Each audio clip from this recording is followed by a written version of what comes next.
Terus haruslah engkau mengurapi dengan itu rumah pertemuan dan tabung itu. ayat 30.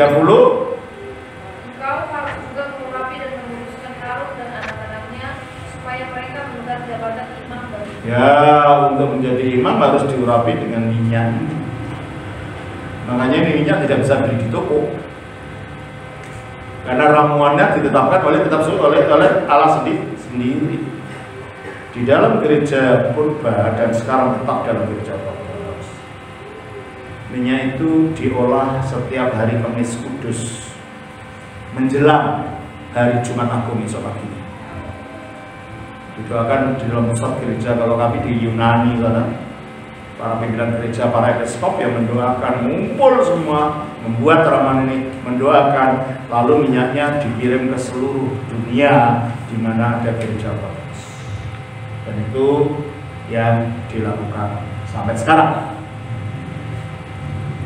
Jadi pengurapan ini bukan yang sekedar kata-kata tanpa makna, ada buktinya, ada pengurapan, ada minyak.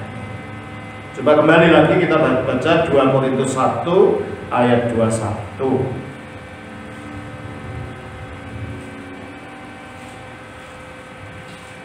Dia yang telah meneguhkan kami bersama-sama dengan kami di dalam Kristus adalah yang telah mengurapi.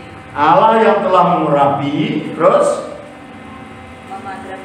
memeteraikan tanda miliknya. Maka ada meterai yang meterai, kalau dia Roh Kudus ada meterai. Memeteraikan tanda miliknya, terus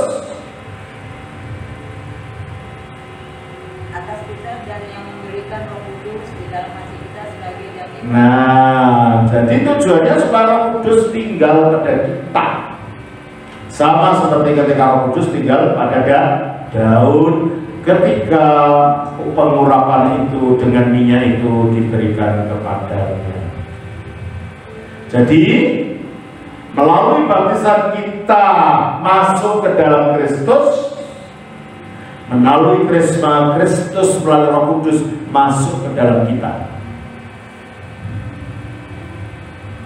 Jelas ya? Melalui baptisan kita mengenakan Kristus, artinya kita masuk ke dalam Kristus. Melalui krisma atau pengurapan Roh Kudus, Kristus melalui Roh Kudus masuk ke dalam kita, sehingga luar dalam kita tinggal di dalam Kristus. Makanya baptisan tanpa krisma itu dalam kita. Kapan kamu dimintakan Roh Kudus? Tidak ada dikatakan mengenai Roh Kudus dalam bahasa roh, tidak ada. Karena dikatakan ketika kamu percaya. Dikatakan kamu diurapi sebagai meterai tanda miliknya. Jadi baptisan yang terjadi saat ini di dunia Protestan sudah menyimpang dari apa yang dikatakan kitab suci. Sesuatu yang sangat penting dihilangkan. Apa? Pengurapan. Dan kita mengatakan bukti bahwa jemaatnya Rasul Yohanes itu dulu juga pernah diurapi ketika jadi percaya. 1 Yohanes 2 ayat 27. 1 Yohanes 2 ayat 27.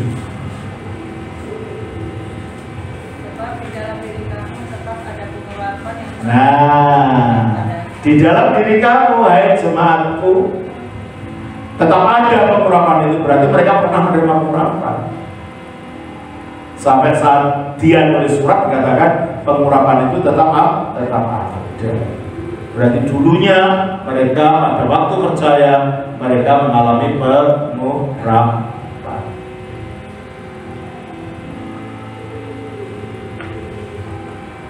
Jelas ini ya.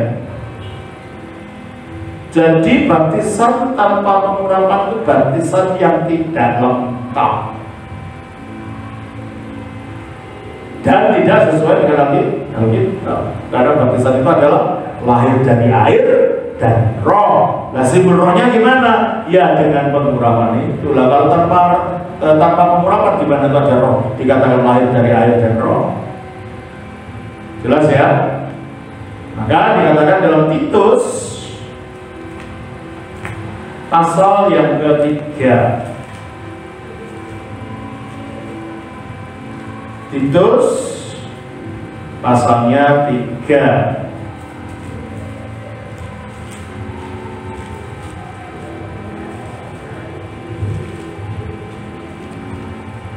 Ayatnya yang ke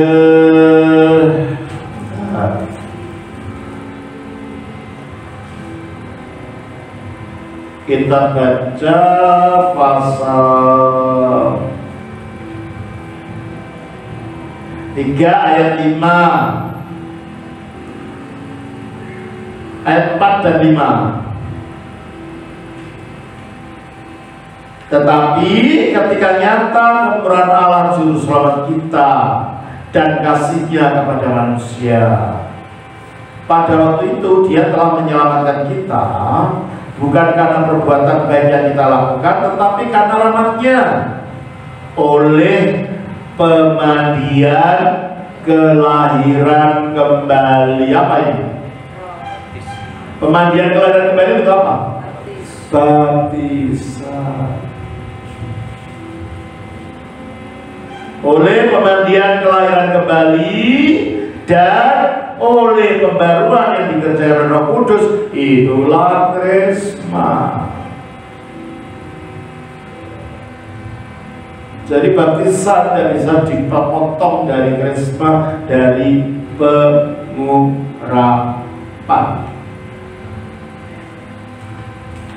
Dan itu sejak zaman Luther dibuat oleh Luther. Dan itu selanjutnya dunia Protestan sampai tidak mengenal sama sekali ajaran Alkitab yang penting ini mengenai krisma. Sehingga baptisan akhirnya maknanya diulang karuan, diolah-alik, dihilangkan dari makna sakralnya. Sudah bukan tidak menyelamatkan lagi, hanya sekedar lambang saja yang semuanya tidak sesuai dengan kata-kata kitab suci yang kita pelajari malam ini. Sehingga baptisan ini hanya menjadi seperti olokan dari arti aslinya. Ini jadi olokan katanya. Lah kalau itu tidak menyelamatkan, kenapa kamu harus dibaptiskan? Katanya itu si pencuri di sebelah kanannya itu sudah dibaptis kok selamat. Kan itu. Saudara, jangan jadikan perkecualian sebagai aturan umum. Contohnya,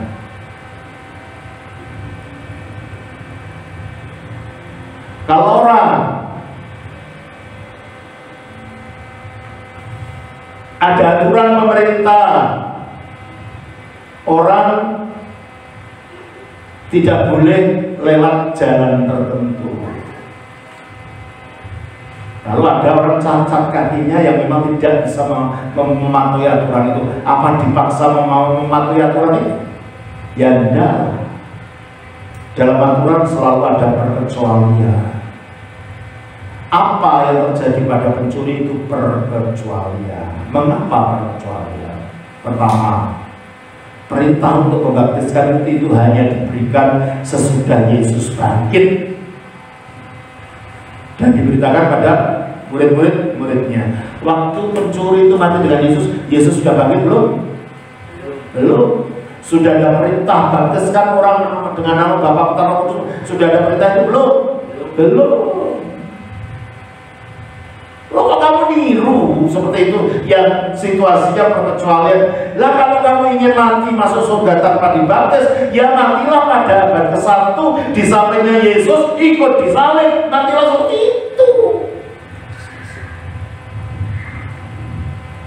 Nah ini ada orang ngawur untuk membenarkan diri, artinya menafsirkan sesuatu yang tidak pada tempatnya. Itu satu. Yang kedua, arti baptisan apa tadi? Menurut Romawi tadi, menyatu dengan kematian dan penyaliban Kristus. Nah, kita menyatunya enak, gak pakai menderita, langsung masuk ke air. Mana lebih menyatu? Si pencuri itu atau kita yang dibaptis? Ya? Nah, si pencuri itu betul-betul menyatu. sana dibaptis bersama, disalib bersama Kristus disalib, berarti dia juga dibaptis dalam arti hakikat baptisan yang sebenarnya, yaitu mati bersama Kristus. Hanya bukan dibaptis dengan air, tetapi dibaptis dengan darahnya sendiri. Jelas? Jadi kalau ingin mati, tidak ingin masuk surga tanpa baptisan seperti pencuri, matilah pada abad ke-1 di sebelahnya Kristus dengan kamu disalibkan.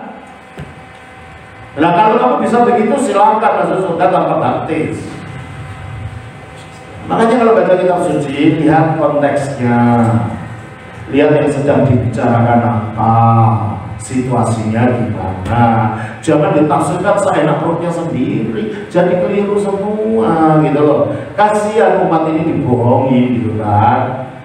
Umat kan mendengarkan pengajar, kalau pengajarnya ngawur, ya umatnya disesatkan ke sana kemari, kan begitu jadinya.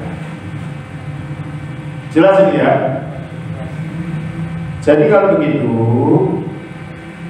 dengan krisma ini Roh Kudus tinggal memeteraikan kita menjadi miliknya Kristus. Roh Kudus tinggal dalam kita. Tujuannya apa? Kembali kepada peserta ayat ini. Kita baca Efesus 1 ayat 13 sampai 14. Baca lagi. Di dalam Dia kami juga, karena kami telah mendengar firman kebenaran, yaitu Injil keselamatanmu, di dalam Dia kami juga ketika kami percaya dimateraikan dengan Roh Kudus yang dijanjikan. Nah, di dalam Dia kamu juga ketika kamu percaya. Dan kita lihat kalau percaya itu kaitannya dengan baptisan, dimeteraikan dengan Roh Kudus yang dijadikannya itu. Kapan Roh Kudus dijadikan? Di dalam Injil Yohanes 14, 15, 16 itu banyak janji-janji tentang Roh Kudus. Ya. Dan Roh Kudus itu adalah jaminan. Kata jaminan itu bahasa aslinya bunyinya arabuna. Arabuna itu artinya uang panjar. Tahu uang panjar? DP. Jadi kalau kita beli sepeda motor, kita berikan uang panjar kan? DP. Apakah sepeda motor itu sudah jadi milik kita sepenuhnya? Belum. Tapi kita sudah memilih, tapi belum hak kita sepenuhnya. Nah, Roh Kudus itu adalah jaminan bagian kita, artinya panjarnya dari milik kita sampai kita memperoleh seluruhnya. Berarti kita sudah memperoleh seluruhnya dalam hidup sekarang. Ini maksudnya memperoleh keselamatan. Kita sudah diberi tapi dalam bentuk panjar. Makanya bahaya kalau kita mengatakan sekali selamat tetap selamat. Ya bahaya kalau kita baru panjar sepeda motor, wah kita katakan ini sudah milik saya semua, dicabut sama apanya itu tokonya, baru kita merasa loh ternyata bukan milik saya ini, karena saya belum selesai bayar. Jadi kita memang sudah diselamatkan. Ya, dengan diberi panjarnya. Panjarnya apa? Roh Kudus. Tujuannya apa? Supaya nanti kita menerima seluruhnya. Kapan? Di akhir zaman. Kita baca 1 Petrus 1 ayat 5. 1 Petrus 1 ayat 5. Tolong bacakan. Kami yang dipelihara dalam kekuatan Allah karena iman, sementara kamu menantikan keselamatan yang telah tersedia untuk dinyatakan pada akhir zaman. Nah, baca lagi ya, saya baca. Makanya kalau baca kitab suci yang hati-hati. Satu dimengerti maksudnya pasti ini kata ini, maksudnya pasti kata itu. Jangan selalu baca lari gitu. Akhirnya kita tidak ngerti artinya. Makanya kalau saya baca, saya selalu tunggu dulu, ngerti dulu maknanya apa ini kan gitu. Supaya kita mengerti betul-betul maknanya kitab suci ini. Coba kita baca lagi ya. Yaitu kamu yang dipelihara dalam kekuatan Allah karena imanmu, sementara kamu menantikan. Kalau menantikan sudah datang belum? Apa yang kita nantikan? Menantikan keselamatan. Berarti kalau keselamatan itu dinantikan, sudah sepenuhnya milik kita belum? Ya belum, masih dinantikan. Menantikan keselamatan yang telah tersedia, ya memang tersedia sudah ada di sana. Boroknya sudah diberi. Ya memang betul kita ada jaminan nanti akan terima itu. Tetapi kamu menantikan keselamatan yang telah tersedia untuk dinyatakan pada zaman akhir. Jadi keselamatan sudah kita terima untuk masa yang datang dalam bentuknya yang utuh. Nanti di zaman akhir. Jadi kita ini bukan hanya sudah selamat saja. Ya, saya sudah selamat karena saya sudah menyatu dengan kematian, penguburan, dan kebangkitan Kristus waktu baptisan. Tapi belum juga, karena sepenuhnya baru diterima nanti di akhir zaman. Sehingga dengan demikian keselamatan itu sesuatu yang dinamis. Aku sudah diselamatkan karena sudah menyatu dengan Kristus. Aku sedang diselamatkan karena aku harus pasti tetap mengolah itu sampai nanti di akhir zaman diberikan seutuhnya. Itulah aku akan diselamatkan. Coba kita baca dalam Filipi pasal 2 ayatnya 12.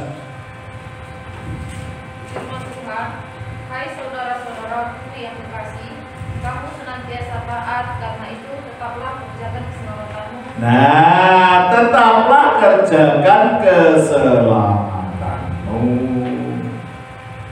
Kerjakan keselamatan itu bukan berarti kita berbuat amal, menumpuk amal supaya masuk surga seperti ajaran agama lain. Bukan. Kerjakan keselamatan itu artinya kamu sudah punya keselamatan itu. Kerjakan itu, olah itu, gitu loh maksudnya. Supaya itu tumbuh. Sebab yang kita terima ini baru benih. 1 Yohanes pasal 3 ayat 9.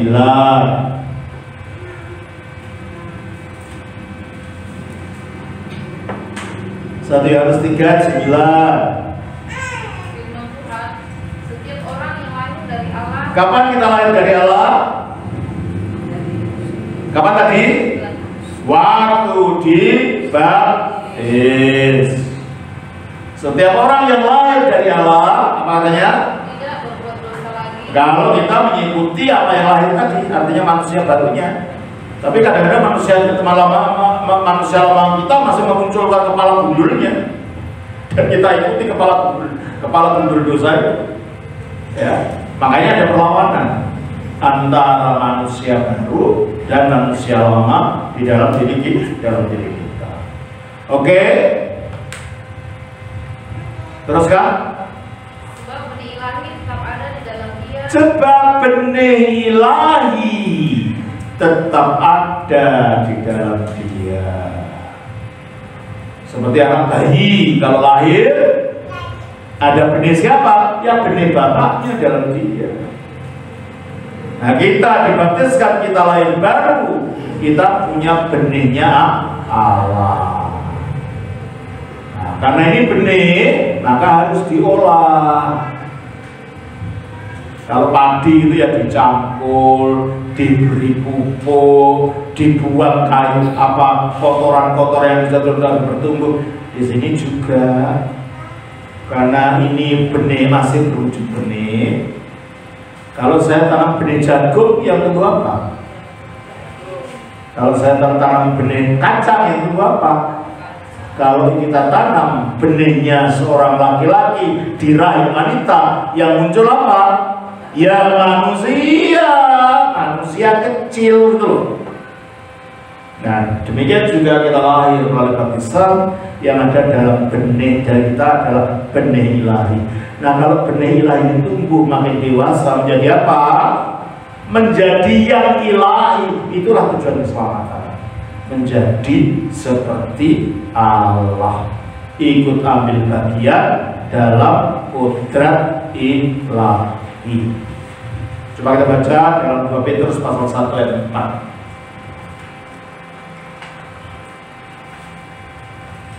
2 Petrus 1 ayat 4. Firman Tuhan untuk menerima suatu bagian yang tidak dapat binasa, yang tidak dapat cemar, dan yang tidak dapat layu, yang tersimpan di surga bagi kamu. Enggak, 2 Petrus pasal 1 ayat 4. Firman Tuhan, dengan jalan itu Ia telah menganugerahkan kepada kita janji-janji yang berharga dan yang sangat besar, supaya olehnya kamu boleh mengambil bagian dalam kodrat ilahi. Nah, itu mengambil bagian dalam kodrat ilahi, itulah tujuan akhir dari keselamatan. Karena kita sudah punya benih ilahi, maka kita mengambil bagian dalam kodrat ilahi, menjadi mulia seperti Allah. Jadi keselamatanmu itu bukan hanya sekedar masuk surga seperti ada yang diajarkan agama lain. Enggak. Keselamatan tujuannya akan menjadi mulia seperti Allah yang mulia, menyatu dengan Kristus. Itulah keselamatan. Makanya perlu diolah, namanya benih. Kalau benih tidak diolah gimana? Mati. Olahnya apa? Karena benihnya itu terjadi akibat kita menyatu dengan kematian, penguburan, dan kebangkitan Kristus oleh baptisan yang dikuatkan oleh hadirnya Roh Kudus melalui karisma atau pengurapan. Maka untuk menjaga kita tetap satu dengan benih yang dari hasil kematian Kristus itu, kita tetap harus ambil bagian dalam tubuh dan darah Kristus melalui perjamuan kudus. Perjamuan kudus harus menjadi makanan rohani setiap orang Kristen menurut Alkitab. Dan ini pula dalam kebanyakan dunia Protestan, sama dengan baptisan, perjamuan kudus pun direndahkan maknanya, dianggap hanya sebagai lambang. Nah, mari kita lihat. Ya, kita kembali pada ajaran kita, bukan ajaran para pendeta. Ajaran yang muncul aliran-aliran yang sekarang ini. Kita kembali pada kita. Mari kita baca dari 1 Korintus pasal 10 ayat 16.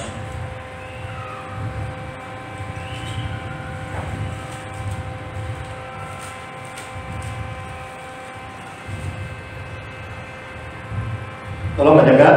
Bukankah cawan pengucapan syukur yang di atasnya kita ucapkan syukur adalah persekutuan dengan darah Cawan pengucapan syukur adalah persekutuan dengan darah Kristus. Bukan darah amis yang masih menetes-netes, itu bukan. Darah dalam arti dampak dari pengorbanannya di atas salib. Itu dampak pengampunan dosa, dampak pembaruan. Coba kita baca Efesus 1 ayat 7. Efesus 1 ayat 7.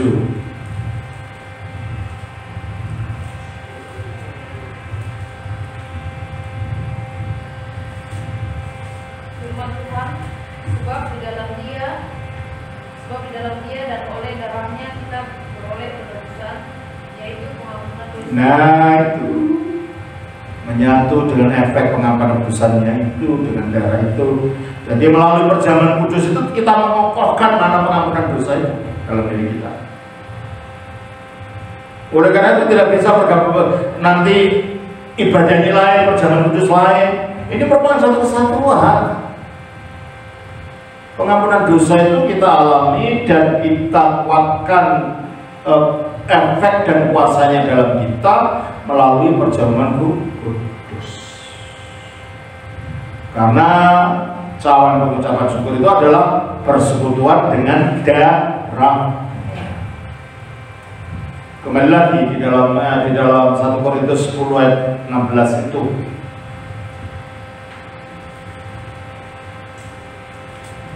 1 Korintus 10 ayat 16.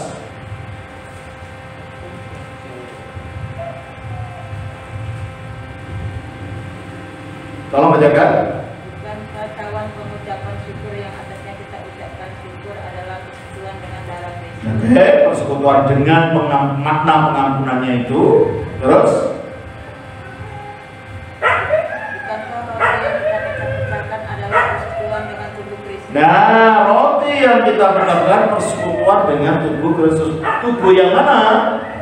Tubuh yang masih mengeluarkan darah dan bisa terluka? Bukan.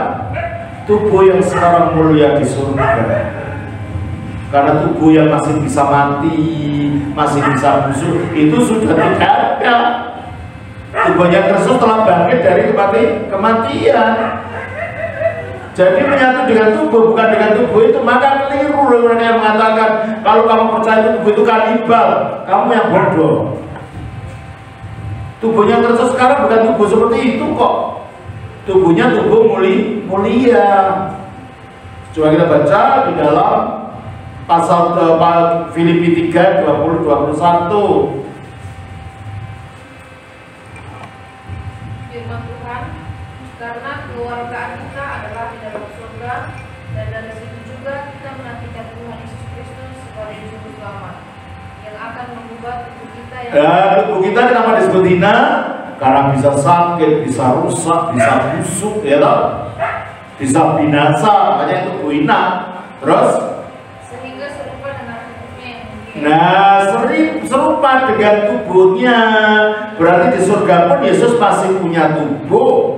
Hanya itu tubuhnya yang mulia, tubuhnya yang bersinar, tidak bisa mati, tubuh yang bercahaya, tidak membutuhkan makanan dan tidak busuk.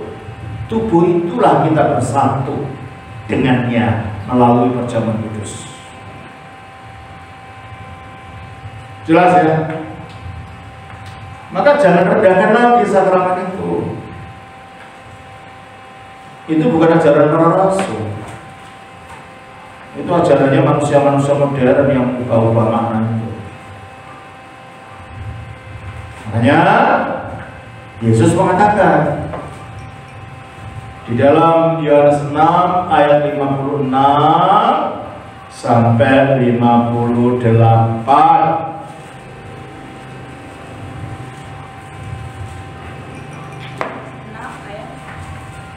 56 sampai 58. Barang siapa makan dagingku dan minum darahku, dia tinggal di dalam aku dan aku di dalam. Nah itu dia. Barang siapa makan dagingku dan minum darahku, dia tinggal di dalam aku di dalam dia. Itulah caranya masuk tadi. Caranya tinggal di dalam Kristus itu. Jelas ya? Itulah sebabnya kalau dalam gereja korban, ibadah minggu itu bukan hanya sekedar nyanyi-nyanyi dengan khotbah, bukan. ibadah minggu itu adalah untuk mendapatkan tubuh dan darah Kristus. Jadi perjamuan kudus itu bukan sekali sebulan atau 3 kali sebulan.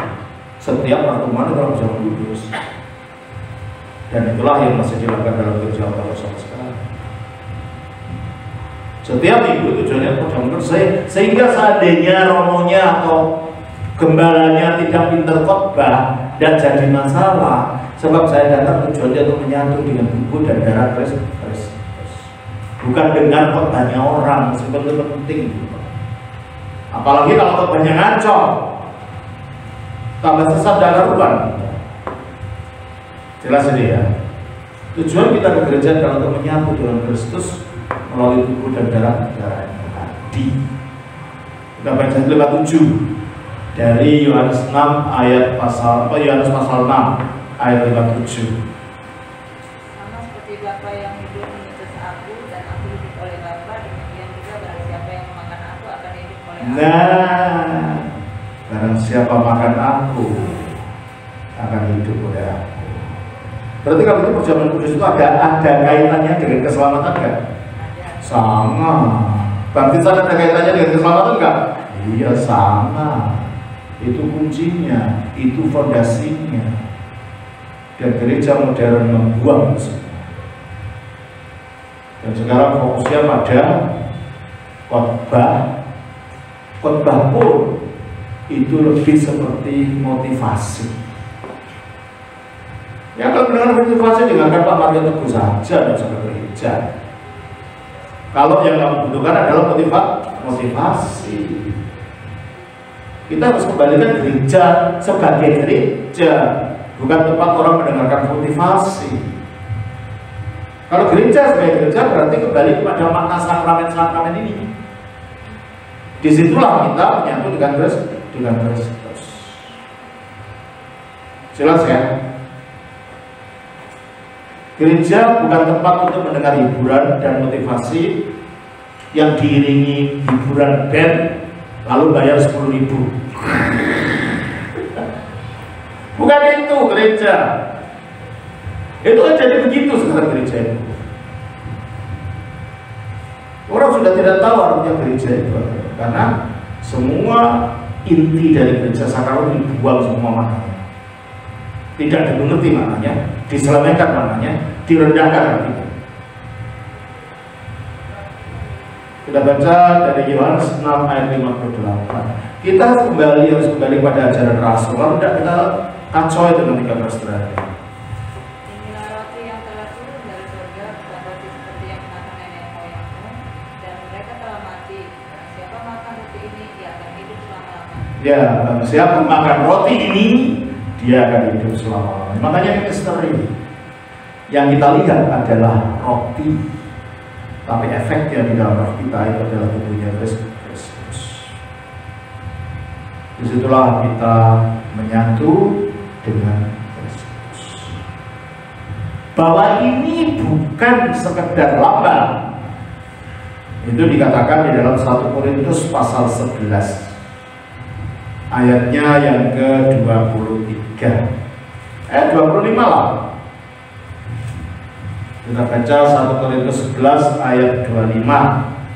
Demikian juga ia mengambil cawan sesudah makan, lalu berkata, cawan ini adalah perjanjian baru yang dimateraikan oleh. Perhatikan, cawan ini adalah perjanjian baru, bukan kitab ini. Apalagi waktu Yesus mengatakan perjanjian baru sudah ada belum? Kitab suci perjanjian baru sudah ada belum? Belum. Berarti perjanjian baru dengan Allah melalui Kristus itu diteguhkannya melalui cawan, melalui perjamuan. Nah, dalam perjamuan kita makin mempererat hubungan kita dengan Allah, makin memperkokoh janjinya Allah kepada kita.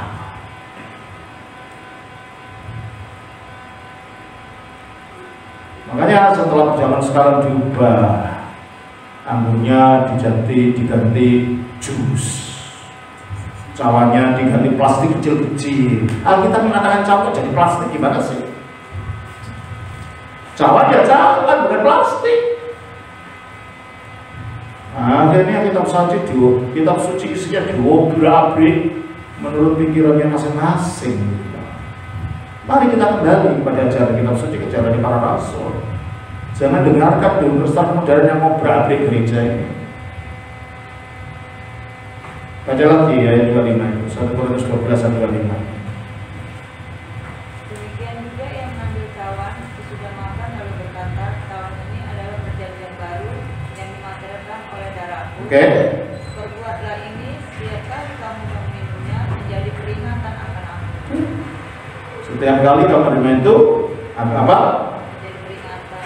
Menjadi peringatan. Nah ini yang jadikan kata peringatan itu di sana kenang-kenangan kayak 17 Agustus itu. Belanda sudah pergi, nggak ada Belandanya, tapi dikenang. Ini kayak gitu. Padahal dalam bahasa aslinya kata peringatan ini bunyinya anamnesis. Artinya diperingati dengan dihadirkan peringatannya.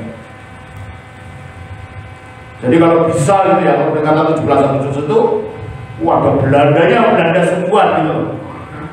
Bukan Belandanya orang hidungnya pesek semua gitu, bukan. Kalau 17 Agustus pala yang gitu. Nah, anamnesis artinya ya memang peristiwa itu diberkati tapi dihadirkan pada saat yang bersamaan dalam wujud roti dan roti. Jadi Kristus hadir di dalam wujud roti ini. Yang mata kita melihatnya sebagai roti, tapi efeknya adalah efek kuasa dari tubuh Kristus. Kita lanjutkan. Ayat berapa tadi sekarang? 26. Setiap kali kamu makan roti ini dan minum cawan ini, kamu memberitakan kematian. Nah ini adalah berita Injil yang bukan berwujud khotbah, tapi berwujud tindakan sakramental. Terus? Jadi barang siapa dengan cara yang tidak layak. Stop. Kalau itu hanya lambang, berarti roti biasa kan? Kenapa pakai layak dan tidak layak untuk makan? Saudara, jangan saya diberi makan tempe hari ini ya. Saya tidak layak deh makan tempe. Lucu kan? Kalau itu hanya makanan biasa, hanya lambang, mengapa ada syarat layak dan tidak layak? Berarti ini bukan roti biasa. Ayat 27 teruskan. Jadi barang siapa dengan cara yang tidak layak makan roti atau minum cawan Tuhan, ia berdosa terhadap tubuh. Perhatikan lagi. Bagaimana sih orang sampai tidak layak makan roti sehingga bisa berdosa pada roti? Masuk akal enggak? Kalau itu roti biasa, saya tidak bisa berdosa pada singkong. Bisa? Dan saya pun tidak bisa berdosa pada roti. Kalau itu roti biasa. Apalagi akhirnya Paulus mengatakan apa? Ia berdosa terhadap tubuh dan darah. berarti Paulus memakai tubuh dan darah Tuhan bukan sekedar roti. Makanya harus ada layak dan tidak layak. Sebab kata kitab suci ini bukan hanya sekedar roti, oleh kuasa Roh Kudus ini dinyatakan sebagai tubuh dan darah Tuhan. Makanya harus hati-hati menerimanya. Terus Karena itu hendaklah setiap orang memuji dirinya. loh, mau makan kalau lambang saja apa pakai memuji diri segala gimana? Memujinya gimana? Dalam prakteknya, kalau kita punya dosa dan tidak layak mengambil itu, kita datang pada sakramen pengakuan dosa yang ini pula dihilangkan dari dunia Protestan. Padahal ini diperintahkan oleh Kristus. Coba kita baca dalam Yohanes pasal yang ke-20 ayat 21 sampai 23. 20 ayat 21 sampai 23. Maka kata Yesus sekali lagi, damai sejahtera bagi kamu, sama seperti Bapa mengutus aku, demikian juga sekarang aku mengutus kamu. Dan sesudah berkata Ia mengebusi mereka dan berkata, terimalah Roh Kudus. Jikalau kamu mengampuni dosa orang, dosanya diampuni. Dan jikalau kamu menyatakan dosa orang tetap ada, dosanya tetap ada. Coba mari kita perhatikan. Dan sesudah berkata demikian, ia mengurusi mereka dan berkata, terimalah Roh Kudus. Untuk apa? Untuk diberi kuasa. Kuasa apa? Kuasa di bawahnya itu, jikalau kamu mengampuni dosa orang, dosanya diampuni. Dan jikalau kamu menyatakan dosa orang tetap ada, dosanya tetap ada. Itulah awal dari sakramen pengampunan dosa. Sebab pada para rasul diberi kuasa Roh Kudus untuk menyampaikan pengampunan itu.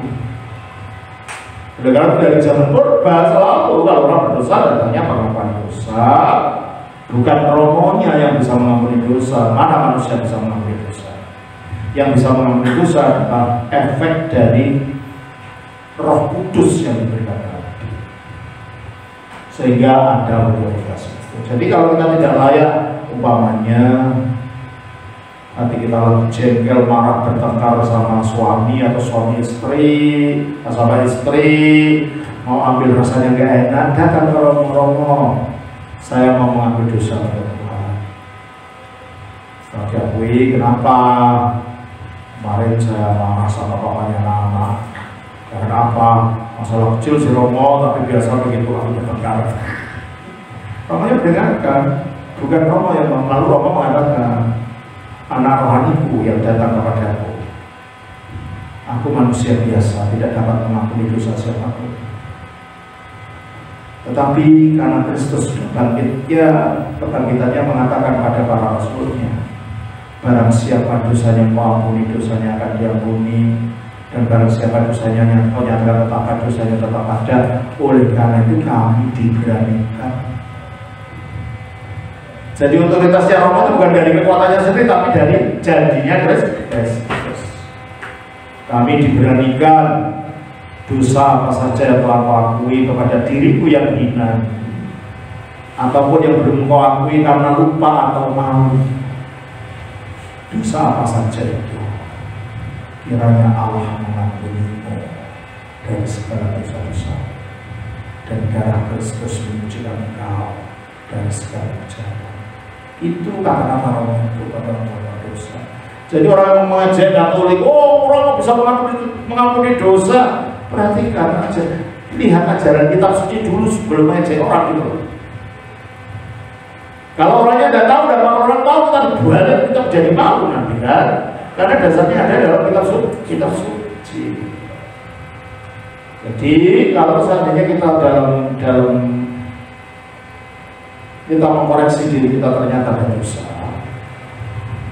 macam-macam dosa, kita minta supaya Tuhan mengampuni melalui sakramen pengampunan dosa, sehingga kita boleh ambil lagi.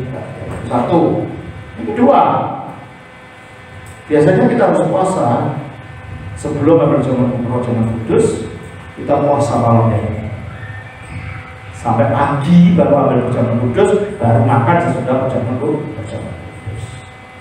Dan kalau suami istri sorenya menjelang dia mengambil jamuan kudus untuk paginya, mereka tidak berhubungan malam itu.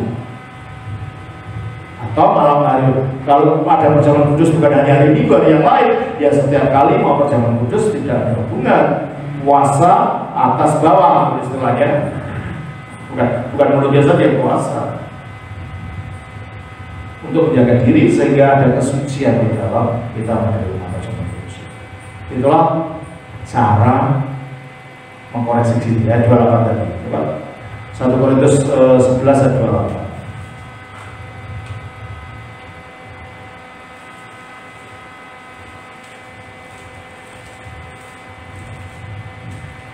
Ya, kalau mendengar. Karena itu hendaklah tiap-tiap orang menguji dirinya. Terus?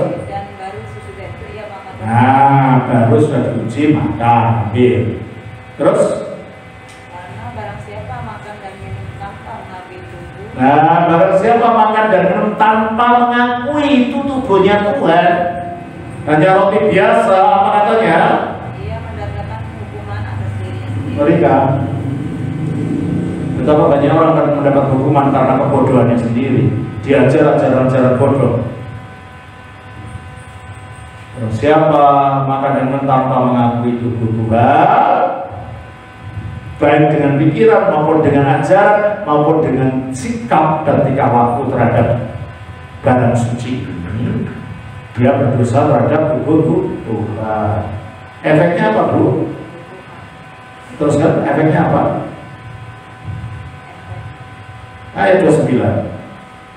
Ia mendatangkan hukuman atas dirinya sendiri. Terus Sebab itu banyak di antara kamu yang lemah dan sakit, dan tidak sedikit yang meninggal. masa ada lemah yang bisa membuat orang lemah, bisa membuat orang sakit, bisa membuat orang mati pada zaman itu, kelihatan.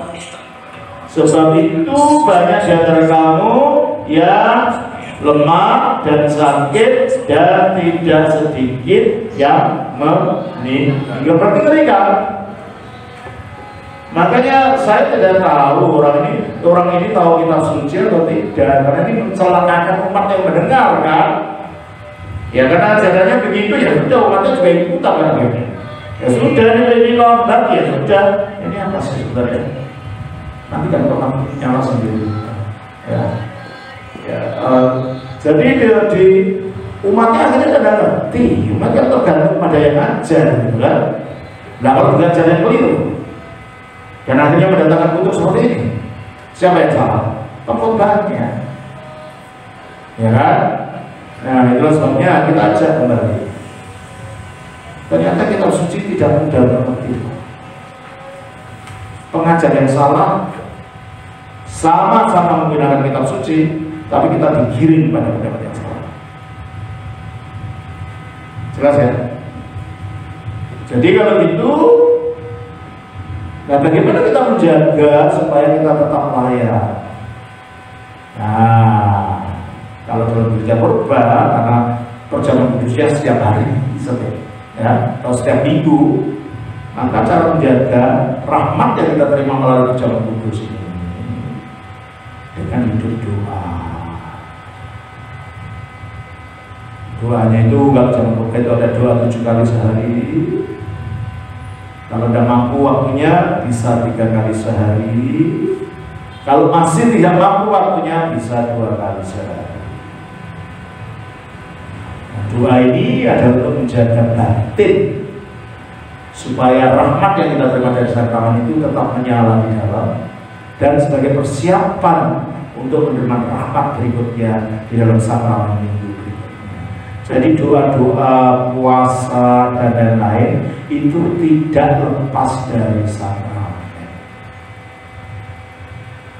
Melalui sakramen perjamuan kudus, seperti kita menjaganya melalui doa harian, melalui membaca kitab suci, melalui mempraktekkan cinta kasih, melalui melawan hawa nafsu, melalui puasa, agar kita layak untuk menerima sakramen. Dan kalau kita mengikuti seperti itu, tentulah kita tidak akan mudah jatuh ke dalam dosa, karena kita takut, saya mau sudah saya jaga, mau saya berbuat dosa. Nah ini akan menjaga kita dari berbuat dosa, dan ini akan membawa kita kepada pengudusan. Banyak orang berbicara pengudusan tapi tidak ada sarananya. Sarananya apa? Tidak punya sakramen, tidak ada. Pengakuan dosa tidak ada. Puasa tidak ada. Puasa pun kalau ada digunakan untuk kalau punya keinginan minta ini minta itu. Padahal puasa bukan itu tujuannya. Puasa untuk mengalahkan hawa nafsu ini.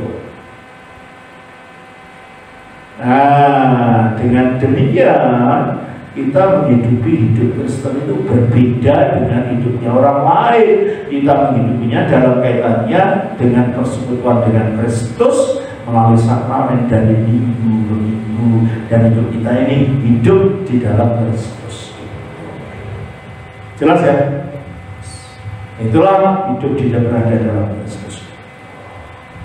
Ya, saya kira untuk malam ini cukup sekian saja. Ada pertanyaan?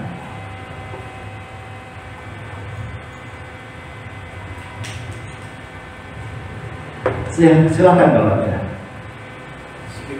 Ya. Ini berhubungan dengan keselamatan tadi. Dimana kalau keselamatan itu, kalau selama ini kan terlebih-lebih di Protestan, karena hanya mungkin mengandalkan solar video kalau salah ya, hanya oleh karena iman. Jadi seolah-olah keselamatan itu hanya dengan iman dan tidak ada dihubungkan lebih lanjut dengan keperbuatan ataupun mengerjakan keselamatan tadi. Sampai-sampai kalau kita lihat kan even solar video ini kan kalau nggak salah itu cetusan daripada Martin Luther, Zwingli sama Calvin. Sampai-sampai makanya di kitab Yakobus kalau nggak salah itu di situ dikatakan iman tanpa perbuatan mati. Apakah itu dasarnya kenapa sampai-sampai Martin Luther ingin mengeluarkan kitab Yakobus dari kanon Nabi? Iya. Dia menjadi hakimnya firman Allah. Bukan tunduk supaya dihakimi firman Allah. Karena tidak sesuai dengan sola fide. Tidak sesuai dengan pikirannya. Padahal Paulus pun tidak mengajarkan sola fide dalam konteks kamu tidak berbuat apa-apa, tidak ada. Contohnya ya Filipi 2:12 tadi. Kerjakan keselamatanmu dengan takut dan kenakan. Dan juga kita lihat di dalam Efesus pasal 2. Biasanya yang dikutip hanya ayat 8 dan 9 saja. Coba kita lihat. Efesus 2 ayat 8, 9 dulu.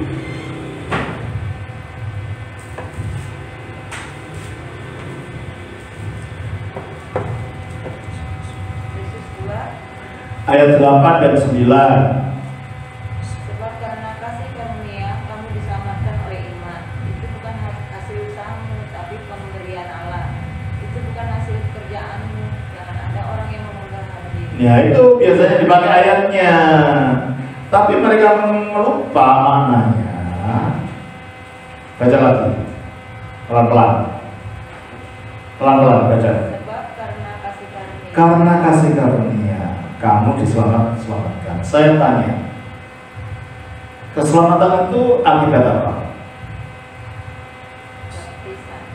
Akibat Kristus mengalahkan dosa oleh penyaliban.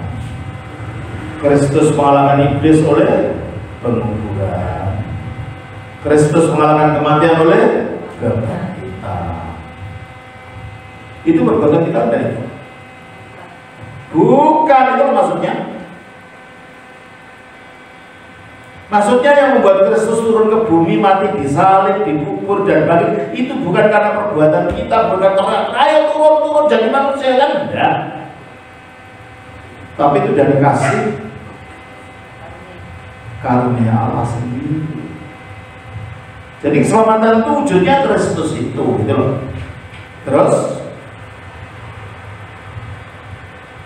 Oleh iman itu bukan hasil usaha. ya bukan usahanya siapa yang membuat Allah turun dari surga itu.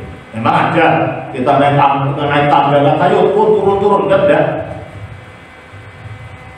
Dia turun karena kehendaknya sendiri. Terus Tetapi pemberian Allah. ya, apa? Pemberian Allah. Pemberian. Karena begitu besar kasih Allah akan dunia ini, sehingga dikaruniakannya anaknya yang tunggal. Ya pemberian Allah. Tapi yang mereka suka lupa adalah ayat 10-nya. Coba. Karena kita ini buatan Allah. Ya. Diciptakan dalam. Nah, kita buatan Allah diciptakan dalam Yesus Kristus melalui baptisan kita dijadikan manusia baru, maksudnya. Terus Untuk melakukan pekerjaan baik. nah itu setelah dinyatakan dalam Kristus untuk melakukan pekerjaan baik. Mana ada ajaran mengatakan tidak ada orang Kristen sudah tidak berbuat apa-apa? Itu ajaran apa? Itu tidak ada dalam kita. Baik Paulus maupun Yakobus tidak bertentangan.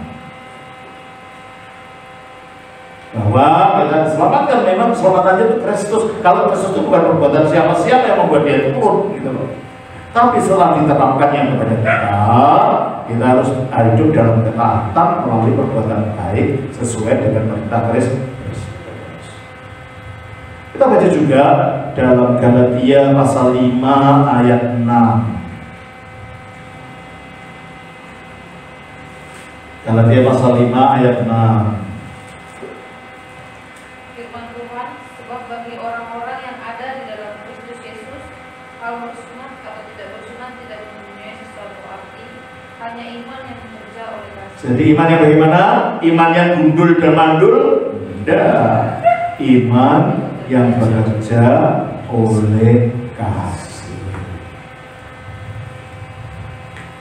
Jadi iman bukan sekedar persetujuan secara logika, bukan. Oh ya, aku setuju aku selamat, bukan itu. Oh ya, setuju dia menyelamatkan, bukan itu. Iman itu adalah ketaatan karena berjalan melalui kasih. Lah kasih itu gimana? 1 Korintus 13 ayat 4 sampai 7.